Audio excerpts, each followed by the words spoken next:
ሰላም ሰላም ጤና ይስጥልን ውድ የጋት ሚዲያ ቤተሰቦች እንደያላችሁበት ሀገር የሰዓት አቆጣጠር እንደምን አላችሁ? እንደምን ቆያችሁኝ? ዕለተ እሑድ ታኅሳስ 12 2018 የጋት ዕለታዊ አጫጭር መረጃዎች ከዚህ እንደሚከተለው ወደ እናንተ አድርሳለሁ። ላይክ አድርጉ፣ ሸር አድርጉ፣ ሀሳብ አስተያየታችሁን አካፍሉ። እንደ ሁልጊዜው የጋት ሚዲያ ሜምበር ሁኑ። ጋት ሚዲያ በሱፐር ታንክስ በሱፐር ቻት ደግፉ። እየደገፋችሁ ነው፣ የከበረ ምስጋና ይድረሳችሁ። ሶስት አጫጭር መረጃዎችን ወደ እናንተ አድርሳለሁ። የመጀመሪያው የፋኖ የእርስ በርስ ጦርነት የቀጠለ ነው።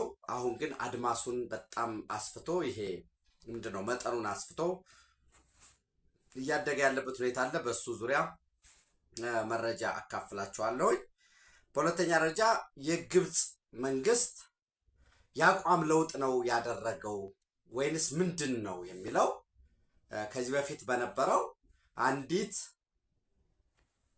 ስኒ ውሃ ብትነካ በአንድ ስኒ በደማችን እንቀይረዋለን ከሚል እያንዳንዶችን ኦፍኮርስ የተወሰነ የአንድ 10-15 የሚሆን ዲቨሎፕመንቶችን አሳያቸዋለሁ መቼ ምን ተብሎ እንደነበረ።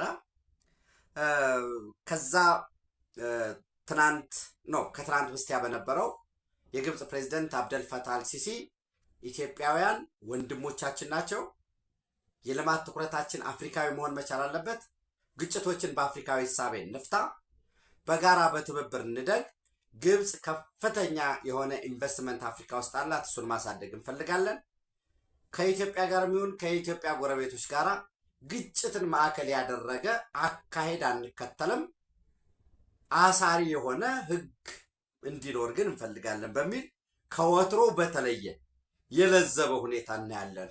ለምን?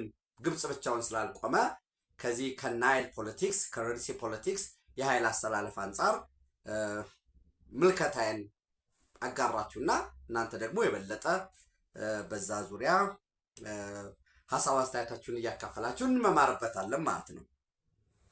ሌላው እንግዲህ ምናልባት ወጣ ብለን የአሜሪካ ቬንዙዌላን ጉዳይ ብራዚል እና ቻይና ያሉትን ጉዳይ እናያለን። በትናንትናው ዕለት በነገራችን ላይ የዲጂታል 2030 ተበስሯል። ዲጂታል 2025 በስኬት መጠናቀቁን በዚሁ ተገልጿል ማለት ነው። እንግዲህ ሌላ አሁን አንዳንድ ሰው ዲጂታል ኢትዮጵያ ቪዥን 2030 አውቀው ለተኙት እንቶ ለአንዳንድ ሰዎች ግን ጀስት ሲምፕሊ ላውንች የተደረገ የሚመስላቸው ሰዎች አሉ። ዲጂታል 2030 የሚባለው ቪዥን የቆየ ነው። የቆየ ስላችሁ አንደኛ የዲጂታል 2025ን የመገምገም ምንድን ነው የተገኘው በዛ ስኬት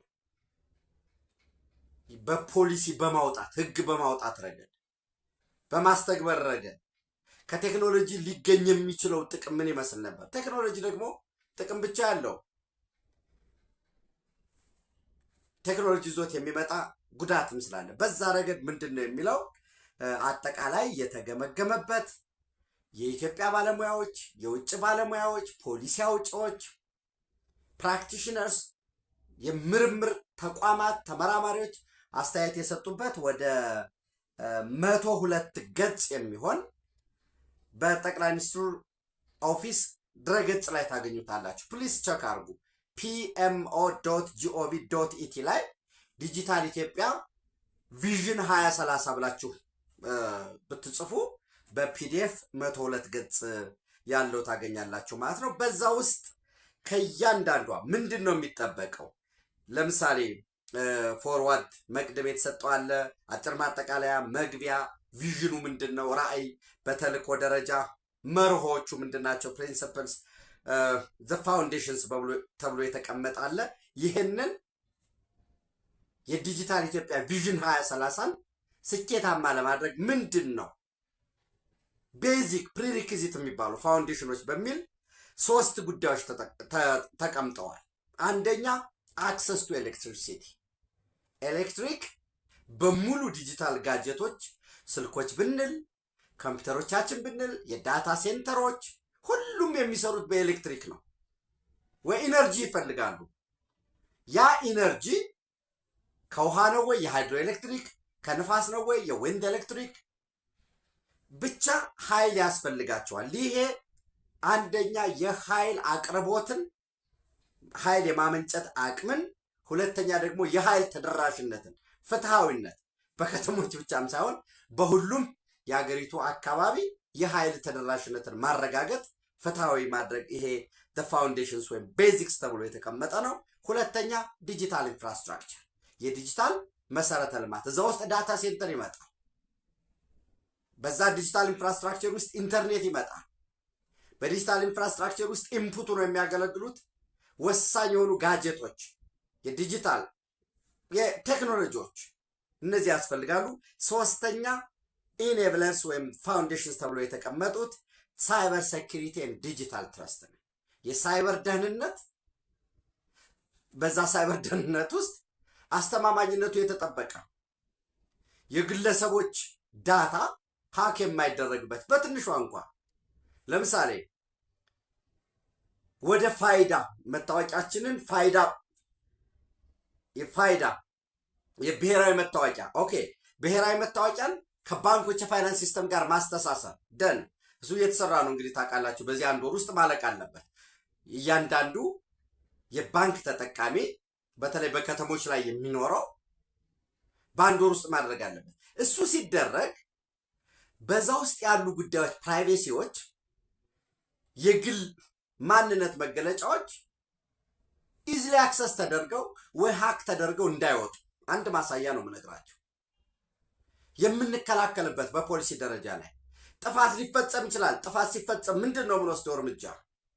ፖሊሲ ዘንድ ይሄ ብቻም ሳይሆን ዜጎች ዲጂታል ትረስት እንዲኖራቸው፣ ዲጂታል ሊትሬሲ እንዲኖር እነዚህ ኢኔብለርስ ተብሎ የተቀመጡ ናቸው። ዘን ክሮስ ከቲንግ ኢኔብለርስ ደግሞ ሞደርናይዝድ ገቨርንመንት ሰርቪስ ስትራቴጂክ ፎከስ ኤሪያ ሴክተሮች ተቀምጠው በጤና፣ በትምህርት፣ በመሰረተ ልማት፣ በዲፌንስ ካፓቢሊቲ፣ በፋይናንስ በእያንዳንዱ ሴክተሮች ተለይተዋል ማለት ነው። ዘን ገቨርናንስ ኤንድ ኮኦርዲኔሽን ስትራቴጂክ ፎከስ ኤሪያ ዘ ሴክተርስ ከ48 እስከ 79 ገጽ ተቀምጠዋል። ገቨርናንስ ኤንድ ኮኦርዲኔሽን ከ80 እስከ 84 ገጽ። ፈንዲንግ ኤንድ ኢንቨስትመንት ምንድን ነው? ፈንዲንግ ኢንቨስትመንት እስከ ምን ያህል ይገመታል የሚለው። ዘን ሪስክ ኤንድ ሚቲጌሽንስ አስቀድሜ ያልኳችሁ ለምሳሌ ከሳይበር ክራይም የሚያጋጥሙ ሪስኮች ተለይተዋል።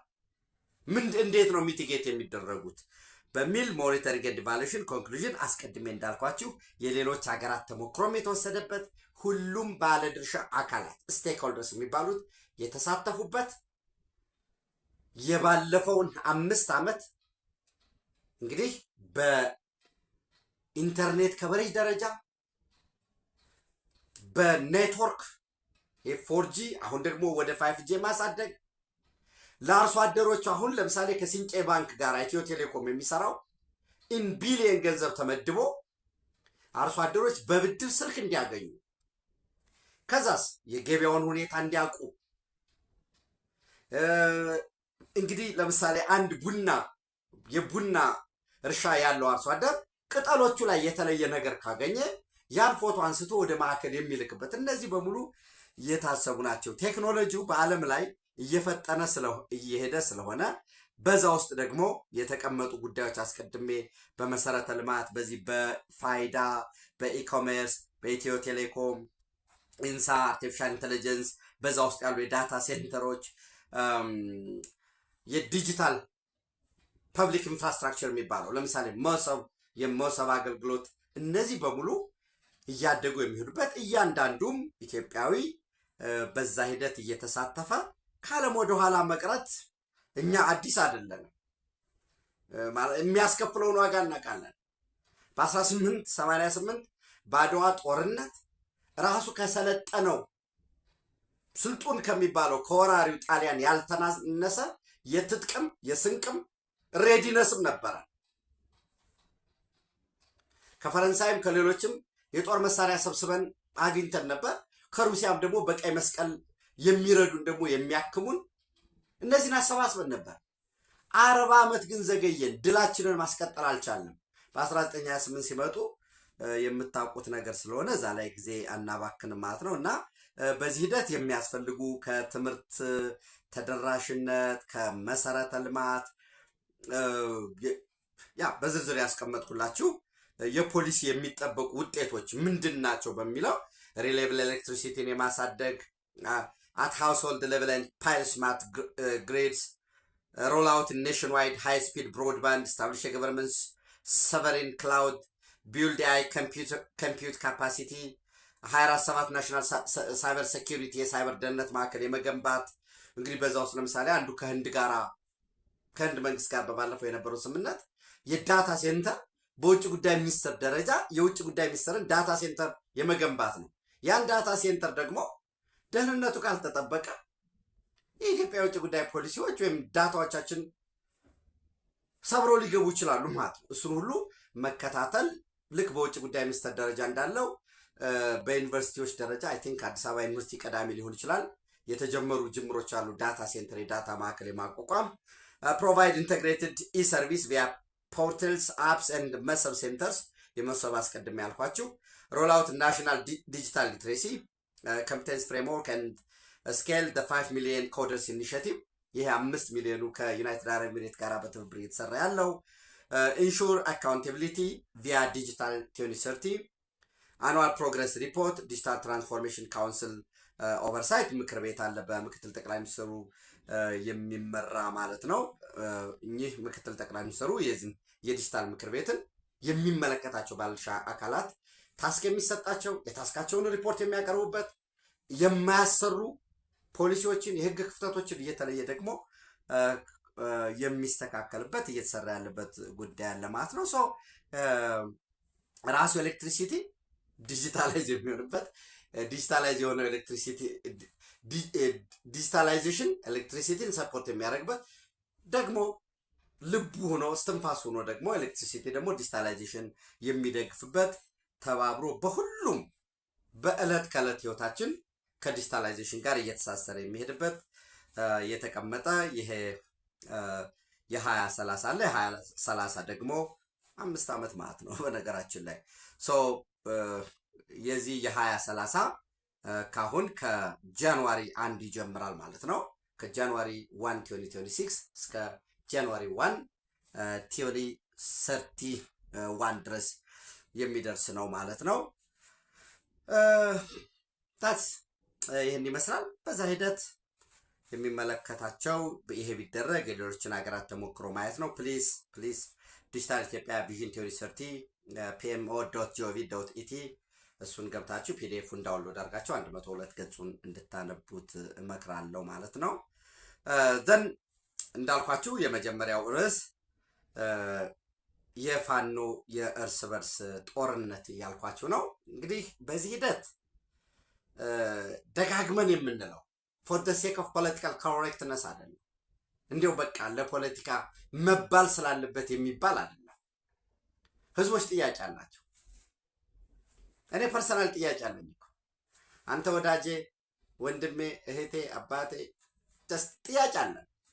እንዲህ ቢሆን የምንለው መንግስት እንዲህ አይነት ፖሊሲ ቢከተል ኢቭን ይሄ ቅድሚያ የሚባል አለ። ይሄ ከዴሊቨሮሎጂ አንጻር አይ ቅድሚያ እኮ ይሄ ቢሰጥ የምንለው ባካሄድም ደግሞ ህዝቦች ደግሞ ጥያቄ አላቸው። ከታሪክም የሚታይ ከኢኮኖሚ ተጠቃሚነት ከትርክትም ከማንነትም ከአስተዳደራዊ በደልም ከፍትህም አገልግሎት በቅርብ እንዲቀርብ ከመሻት ጥያቄዎች አሉ።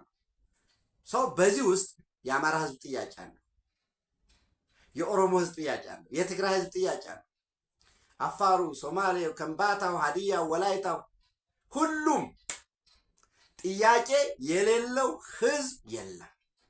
ጥያቄው በግል ሊሆን ይችላል፣ የዛ የቡድን ጥያቄዎች ሊሆን ይችላሉ።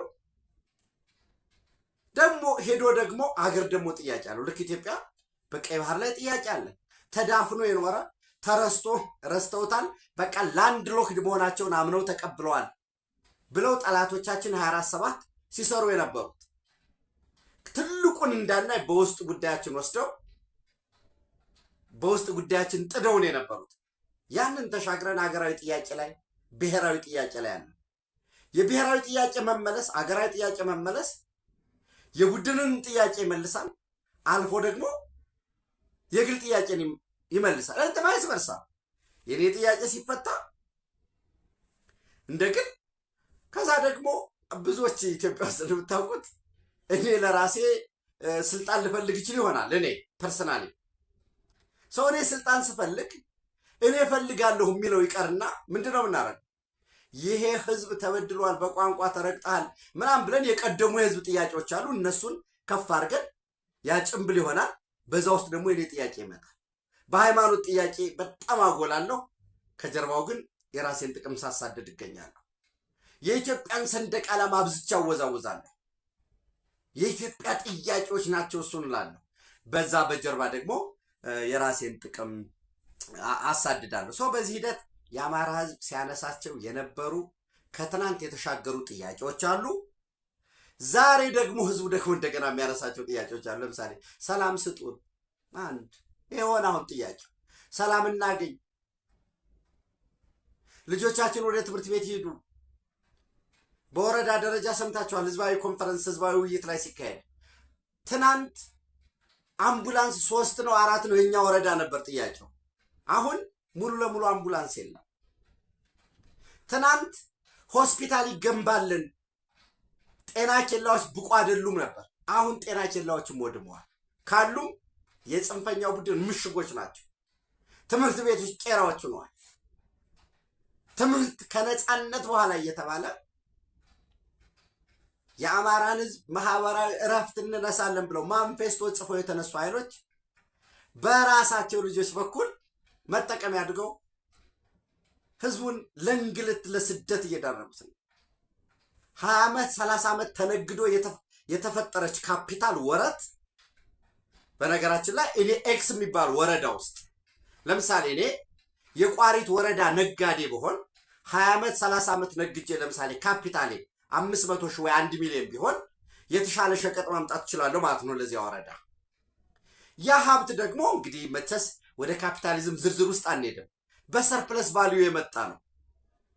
የ1 ሚሊዮን ወረት ያለኝ እኔ ቋሪት ላይ ገበዘ ማርያም ይባላል የቋሪት ወረዳ ዋና ከተማ። እዛ ነጋዴ ብሆን ብዙ አጋጣሚ እንድታውቁት ነው።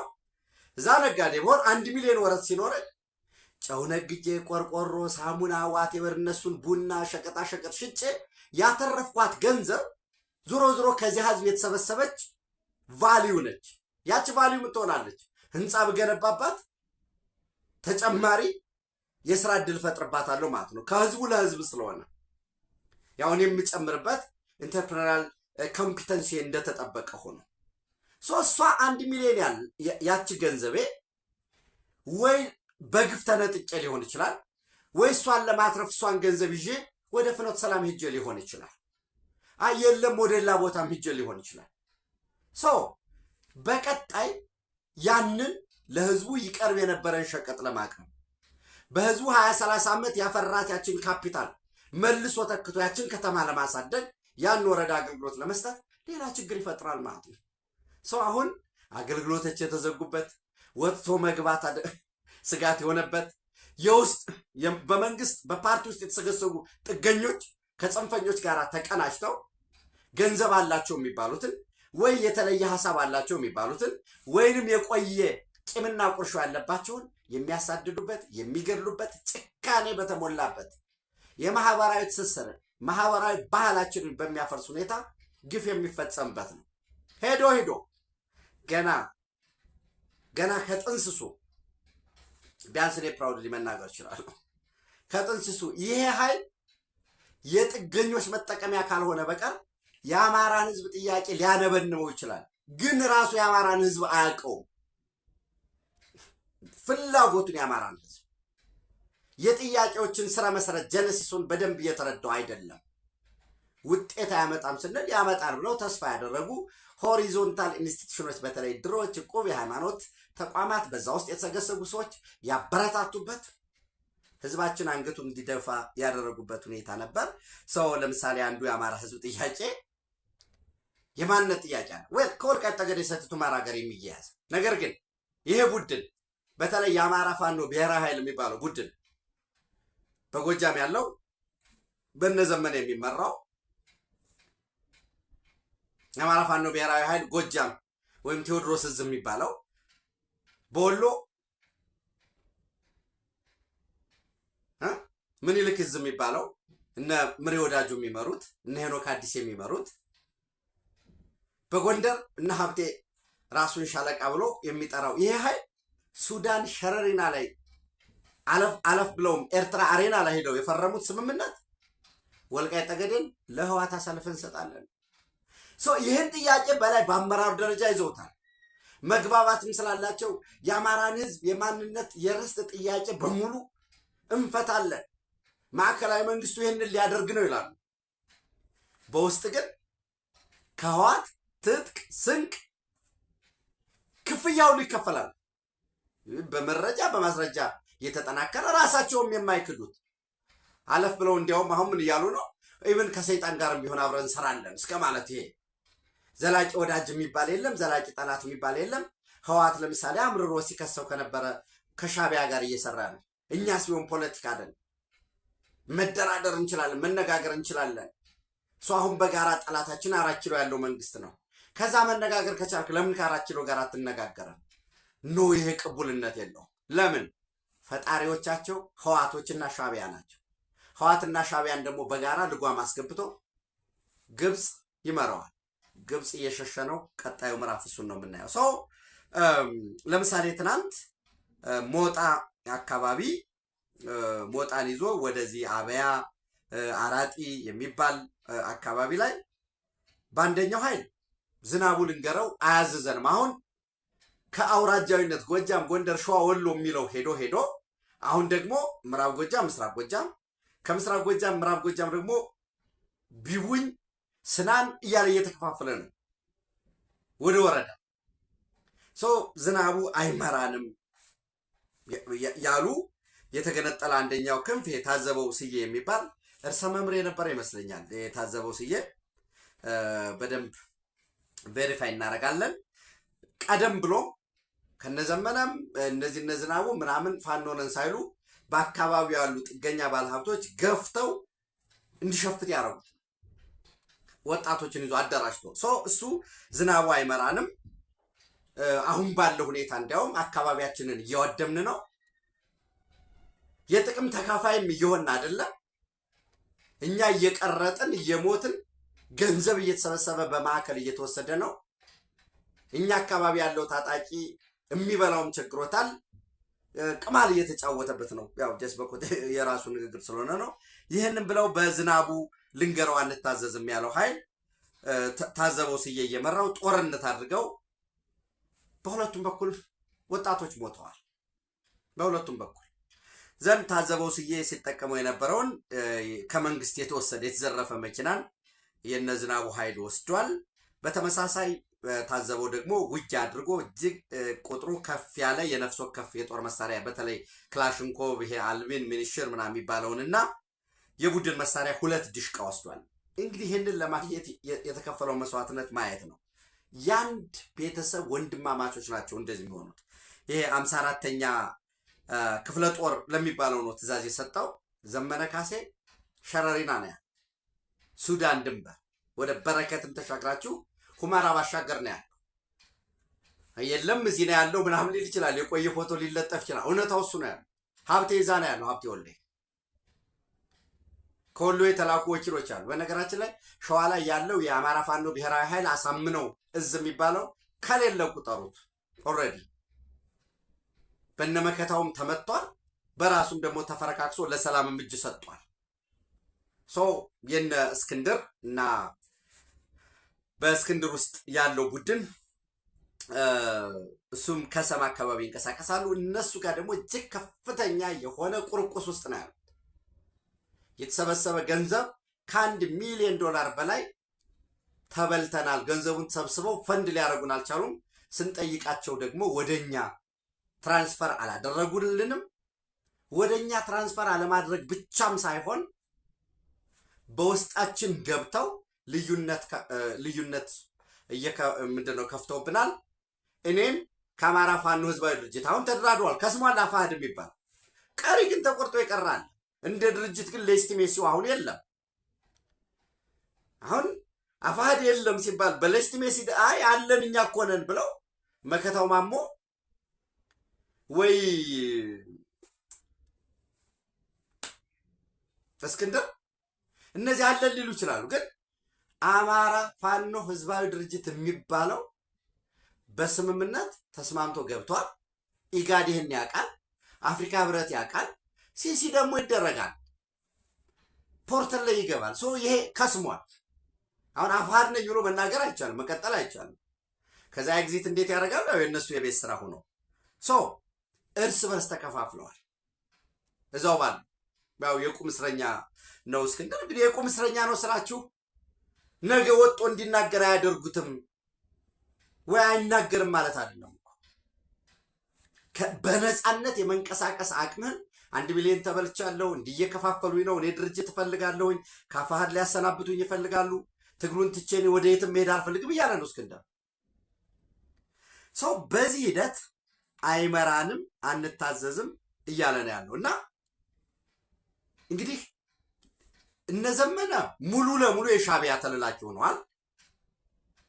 ከምዕራብ እዝ ከሚባለው ከጀነራል ምግበይ ጋር አብረው ይሰራሉ።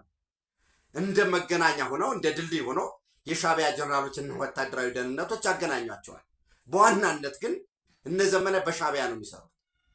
እነ ምሬ ወዳጆ በዋናነት ሙሉ ለሙሉ ተጠልፈው በህዋት ውስጥ ነው ያሉት። ህዋት ነው የሚያዛቸው። እነ ሄኖክ አዲሴ መቀሌ ሄዳሉ፣ ትጥቅ ያመጣሉ። በባለፈው ወልዲያ ላይ በጋራ ጥቃት ፈጽመዋል። ሲመቱ የሚሮጡት ወደ አላማጣ ሄዳሉ። ያው ጀስት ይሄ የፕሪቶሪያ ስምምነት እንደማስክ ጠቅሟቸዋል። ሩጠው ሄዳሉ፣ ትጥቅ ያመጣሉ። በዛ ውስጥ ደግሞ ጥገኛው የለም ወይ?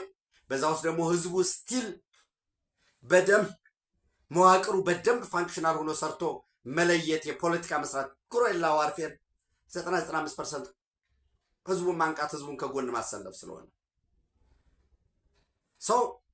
ይህ በሆነበት ሁኔታ ለ54ኛ ክፍለ ጦር ብለው ለሚጠሩት ሞጣ አካባቢ ለሚንቀሳቀሰው ዘመነ ካሴ የዋትስአፕ መልእክት ልኳል። በመልእክቱ ምንድን ነው? አንደኛ ታዘበው ስዬ የሚባለው እርሰ መምህር ነበር ብያቸዋለሁ። አስቀድሞ ወደ ትጥቅ ከነዘመነም ከዚህ ወታደራዊ መሪ ላይ ከሚለው ከነ ዝናቡ ልንገረው ከነ አስረስ ማርዳምጤም ከነሱ ቀደም ብሎ የገባ ነው። ቀደም ብሎ እንዲገባ በዛ አካባቢ ያሉ ጥገኛ ባለሀብቶች አስተባብረው ሰዎችም አድርገው ገንዘብ ሰጠው የጦር መሳሪያ ክላሽንኮቭ ሰጥተው እንዲገባ ያደረጉት ሰው ነው። በአካባቢው ተቀባይነት አለው። የሱ መግባት በዛው አካባቢ ደግሞ በዛው አካባቢ ተወላጅ ሆነው የአማራ ፋኖ ህዝባዊ ድርጅትን ወክሎ ፊርማ የተፈራረመው ሌሎችም አሉ። ወደ ጉባያ የሚባል አካባቢ አለ። ወደ ሸበል በረንታ አለ። ይሄ ጉባያ ያልኳችሁ ባሶሊበን አካባቢ ሞጣ ደጋዳሞትም ወደ ቡሬም እንዲሁ እየተከፋፈለ ያላለ። እነዚህ ደግሞ ምንድን እንትን እየፈጠሩ ነው፣ ኮኔክሽን እየፈጠሩ ነው፣ እየተደራደሩ ነው።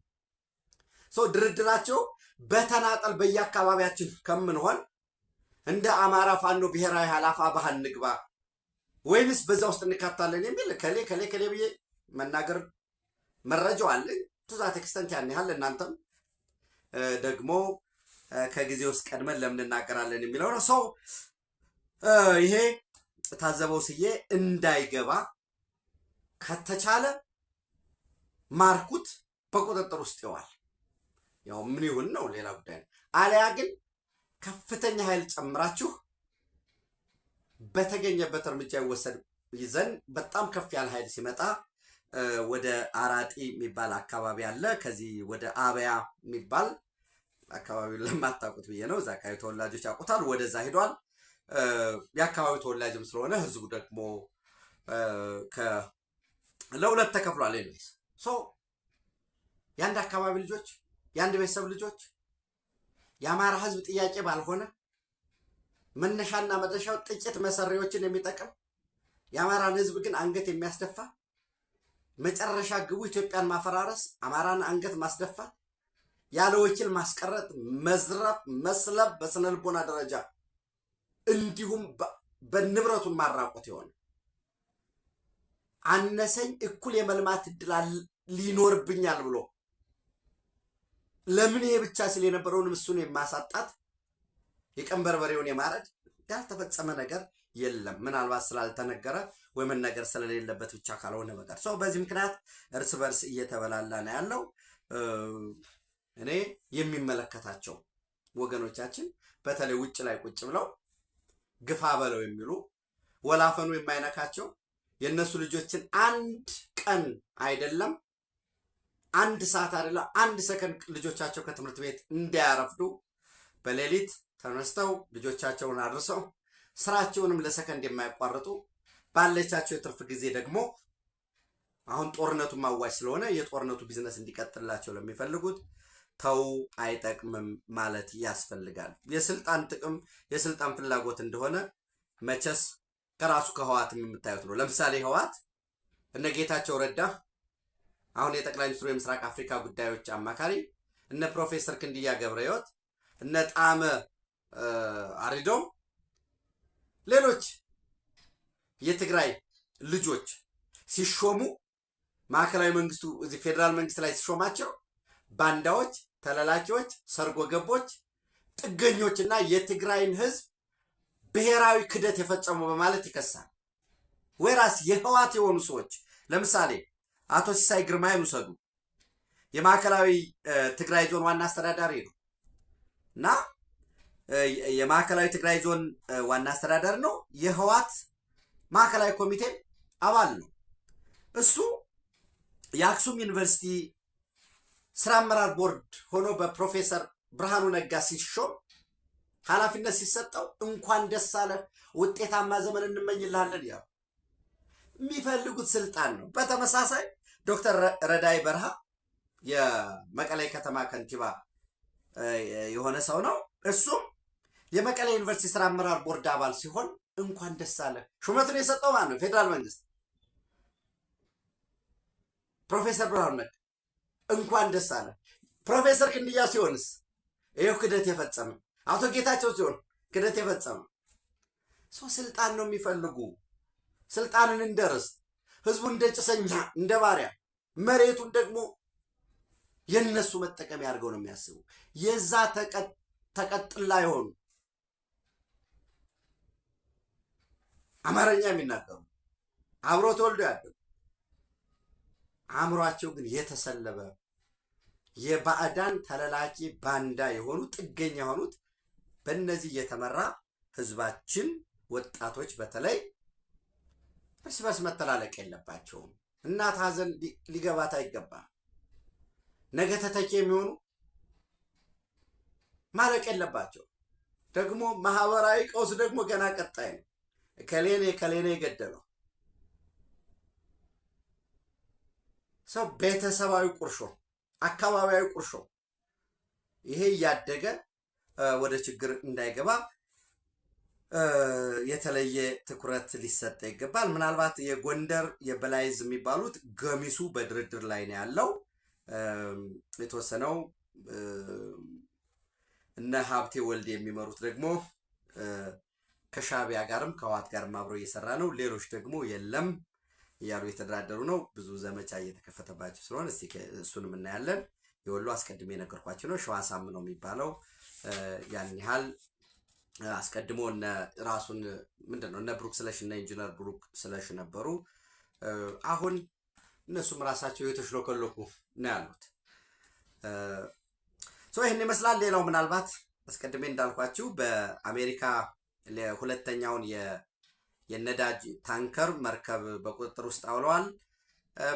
ያው እንግዲህ መቼ የሚለው ሌላ ጉዳይ ሆኖ ጥቃት እንደሚፈጽሙ በቬንዙዌላ መንግስት ላይ ጥቃት እንደሚፈጽሙ በተለይ ኒኮላስ ማዱሮ መልቀቅ አለበት፣ መንግስቱ መፍረስ አለበት የሚለው እየቀጠለ ባለበት ሁኔታ ሉላ ዳ ሲልቫ የብራዚል ፕሬዝዳንት በቬንዙዌላ መንግስት ላይ የሚደረግ ጥቃት የቬንዙዌላን ህዝብ ለከፋ የሰብአዊ ቀውስ እንደሚዳረግ የአካባቢውንም ሰላም ደግሞ የቬንዙዌላ የሰላም መደፍረስ ጎረቤቶቿ ላይም ጫና እንደሚያደርስና መልሶ ቬንዙዌላን ለማረጋጋት ፈተና እንደሚሆን ይልቁኑ አሜሪካና የቬንዙዌላ መንግስት ወይንም በመሪዎች ደረጃም ለማደራደር ፍላጎት እንዳላቸው እየጠቀሱ ያሉበት ሁኔታ ነው ያለው።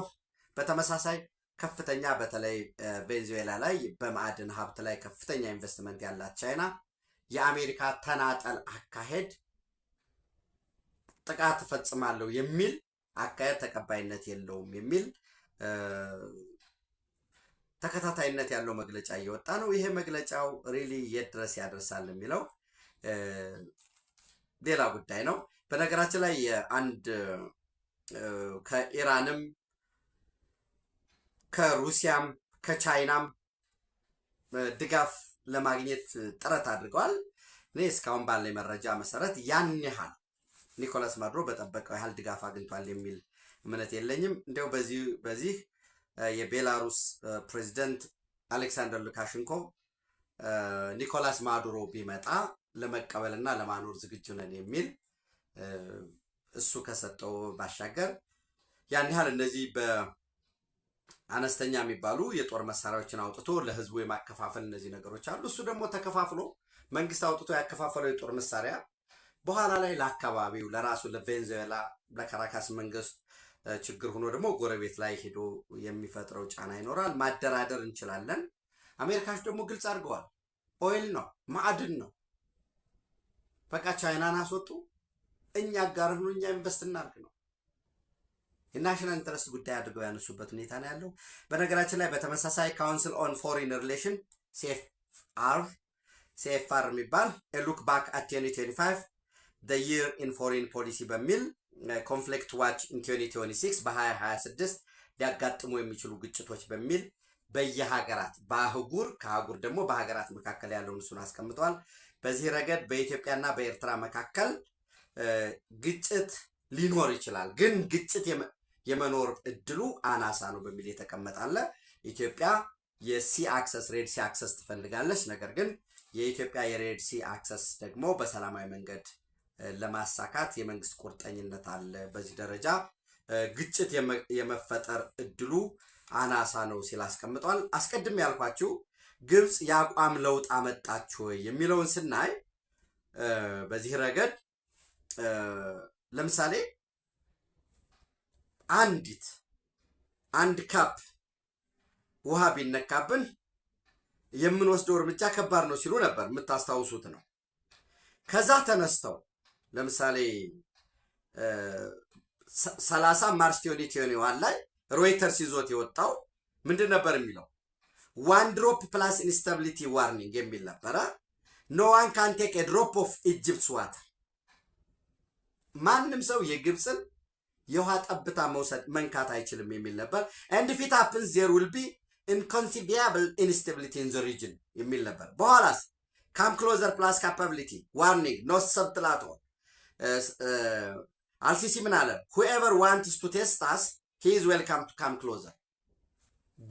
ሊሞክሩን የሚፈልጉ ሰዎች ሊያርፉ ይገባል፣ በውሃችን ላይ አንደራደርም ማለት 31 ማርች 2021 ላይ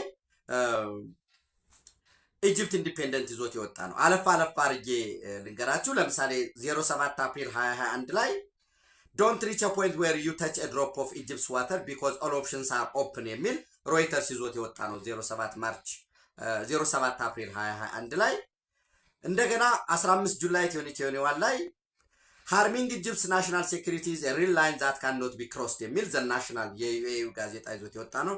ወደ ቅርቡ ልሂድ። ለምሳሌ 31 ኦክቶበር 2025 ላይ ኢጅፕት ኢንዲፔንደንት ምን የሚል ይዞ ነበር የወጣው? ኖ ላንድ ሎክድ ካንትሪ ሃዝ አ ሮል ኢን ሬድ ሲ ገቨርናንስ ስፔሲፊካሊ ኢትዮጵያ። ኢጅፕት ኢንዲፔንደንት ይዞት የወጣ ነው። ናይልን በተመለከተ ዊል ኖት ስታንድ አይድሊ ኤንድ ዊ ዊል ቴክ ኦል ነሰሰሪ ሜጀርስ ቱ ዲፌንድ ኢትስ ዋተር ሴኩሪቲ። የናይል ውሃ ቀን በሚባል ካይሮ ላይ በተደረገ ስብሰባ እጃችንን አጣጥፈን አንቀመጥ፣ ሁሉም አማራጮች ጠረጴዛ ላይ ናቸው፣ እርምጃ እንወስዳለን ዘንድ በቅርቡ በድር አብድላቲ አንደራደርም ከሚለው በመውጣት እንግዲህ እንዳልኳችሁ እኛ ኢትዮጵያን አንጎዳም፣ የኢትዮጵያን የመጉዳትን ፍላጎት የለንም፣ ለመደራደር ዝግጁ ነን። ዲስፓይት ዲፈረንስስ ዊዝ ኢትዮጵያ ኢጅፕት ሃዝ ኔቨር ኢሹድ ትሬትስ ቢሊቪንግ ዛት ዲስፒዩት መስት ቢ ሪዞልቭድ ስሩ ዲያሎግ ኤንድ ፖለቲካል ሶሉሽንስ ይላል። ስለዚህ የግብፅ ወደ ድርድር ለመምጣት መሞከር፣ የግብፅ ወደ ሰላም መምጣት መሞከር፣ ግብፅ የኢትዮጵያ ህዳሴ ግድብ አሁን ባለው ሁኔታ እንደማይጎዳት፣ ቀጣይ የሚሰሩ ግድቦች ላይ፣ ሁለተኛ ድርቅ ቢኖር የዋተር ሴኪሪቲ ጉዳይ፣ ሶስተኛ ኢትዮጵያ ወደ ኢሪጌሽን ከገባች ማስ ኢሪጌሽን ከገባች የውሃ ድርሻ ጉዳይ፣ እነዚህን በጊዜው በይደር ልፍታ የሚል ሀሳብ ከመጣ የመጀመሪያ የሚከስመው ስሩ የሚነቀለው ኢሳያስ አፈወርቂ ነው። ኢሳያስ ለኤርትራ ብሔራዊ ጥቅም አይደለም የሚሰራው፣ ለመለላክ ነው። ኢራን ልላክ ካለው ይላካል፣ ብቻ ላኪ ይገኝ። ልጓም የሚያስገባበት ባለንጋ የሚገርፈው ካገኘ ለግብፅ ሀገረ መንግስትነት መጽናት፣ ለግብፅ ለኤርትራ ሀገረ መንግስት መጽናት፣ ለኤርትራ ህዝብ ጥቅም፣ ለቀጣይ ትውልዱ ማሰብ፣ የሆነ ዲጂታል ምናምን ፖሊሲ በለው ሮድ ኢንፍራስትራክቸር እንደዚህ የትምህርት ተደራሽነት ምናምን ኦልዚስ በጀት መመደብ በሚኒስትሮች ምክር ቤት ማጽደቅ ወዘተረፈ የሚባል ነገር የለም። መለላክና መለላክ ብቻ። ያ የሚሆነው ደግሞ ኢትዮጵያ ወደ ቀይ ባህር እንዳትመለስ ለማድረግ የግብፅ ማፈግፈግ ከጀርባው ማን አለ? ኤርትራ ምን ሊሆን ይችላል? እሱ ሌላ ጉዳይ ነው ያልኳችሁ ነው። የሳውዲ አረቢያ አቋም ምንድን ነው? ሱዳን ሞሮለስ አምሶሪ እንደዚህ በማለቴ ግን እየፈራረሰ ያለበት ሁኔታ ነው ያለው። ሱዳን ለምሳሌ ዛሬ ላይ የወጡ አንድ መረጃ እንኳ ብታዩ የሳውዝ ኮርዶፋን አካባቢ ያለውን ግዛቶች ሄግሊግ አካባቢ የነዳጅ ማውጫው የደቡብ ሱዳን ነዳጅ እየወጣ የሚጣራበት፣ በተመሳሳይ በድንበር አብየም አካባቢ ይሄንን ሳውዝ ኮርዶፋን የነዳጅ ማውጫ ያንን አካባቢ ፋሲሊቲውን ሲጠብቅ የነበረው በትራይፓርታይት አግሪመንት የደቡብ ሱዳን መንግስት አርኤስኤፍ እና ሱዳን ተስማምቶ፣ ነገር ግን በተወሰደበት ጥቃት እየሸሸ እያፈገፈገ እንዳለ ነው መረጃዎች እየወጡ ያሉት። የሱዳን አርሚ ፎርስ የኤሌክትሪክ መሰረተ ልማቶችም የተመቱበት፣ ራሱ የአልቡርሃን መቀመጫ ፖርት ሱዳንን ጨምሮ ካርቱም ወደ ጨለማ የገባበት ሁኔታ ነው ያለው። የግብፅ ማፈግፈግ ከሱዳን አንጻር ከኦኤልኤፍ ሸኔ ሚሊታንት ከነዚህ ግሩፖች ከጥገኛው ኃይል ከሳውዲ አረቢያ ጋራ የሚታይ ሆኖ የኢትዮጵያ የቀይ ባህር ጥያቄ ላይ እነዚህ ኢምፕሊኬሽኑ ምንድን ነው የሚለውን በደንብ ማየት መገምገም በስፋት መተንተን ይጠበቅብናል። አብራችሁ ስላላችሁ አብራችሁ ስለምትሆኑ እጅግ እጅግ የከበረ ምስጋና ያደርሳችሁ። ኢትዮጵያ በክብር ለዘላለም ትኑር። ታንኪዩ